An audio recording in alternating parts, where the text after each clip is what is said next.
Сәлем достар, біз бүгін сіздермен ағылшын тіліндегі since және for предлогтары, яғни шылаулары үйренетін боламыз. Бірінші екі мысал келтіріп кетейін. Mr. Toiler has known me for 3 years. Тойлер мырза мені 3 жыл бойында біледі, 3 жыл бойы мені зерттеп келеді деген сияқты, мен туралы барлығын біледі деген. Екінші мысалға қарайтын болсақ, We've been waiting since 6 o'clock. Біз сағат 6-дан бері күтіп отырмыз. 6-дан бері. Since бұл жерде нақты уақыты көрсетіледі де, оқиғаның қашан басталғанынан бастап сипаттайды. Мына жерде айтып кетті ғой, since 6 o'clock, сағат 6-дан бері нақты уақыты көрсетіліп тұр. Сол уақыттан бері күтіп отырмын, сол уақыттан бері істеп жатырмын деген сияқты. For болса белгілі бір уақыт аралығында оқиғаны сипаттайды. Мысалы 3 жылдың ішінде, 5 айдың ішінде деген сияқты бір уақыт аралықтар, периодтарды сипаттайды. Мысалдарын айтып кетсек, тағы да since-ға мысалды айтатын болсам, We haven't seen Jimmy since Christmas.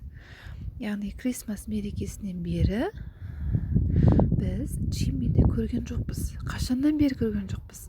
Сол мерекеден бері көрген жоқпыз. She's been like that from since her childhood. Ол осындай деді. Қашаннан бері осындай? Бала кезінен осындай. Қырсық болуы мүмкін, жылауық болуы мүмкін, ашық, ақжарқын болуы мүмкін. Міне осыны айтады. Қандай да бір уақыттан бері қарай келе жатса, оны біз since деп айтамыз. For-ға ол қандай да бір уақыт аралығында. She's been working here for a long time. Ол қыз бала, бұл жерде ұзақ уақыт бойына жұмыс істеп келе жатыр. Қандай да бір период, 6 жыл бойына істеп келе жатыр ма, 5 жыл бойына істеп келе жатыр ма, яғни қандай да бір период аралығында, қандай да бір уақыт аралығында іс-әрекет қимыл болса, оны біз for деп атаймыз. I've known her for 6 months. Мен оны 6 ай бойына білемін дейді.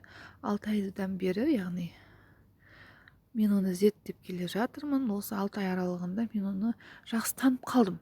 Қандай да период аралығында оқиға, іс-әрекет, білім, нәтиже болса, оны for деп атаймыз. Жалпы осы since пенен for'дың айырмашылығы өте оңай. Бұл көбіне бізде perfect шақтарында кездеседі. Жалпы осы YouTube каналыма жазыла кетіңіздер. Алдағы уақытта бұдан да көптеген ережелер болады.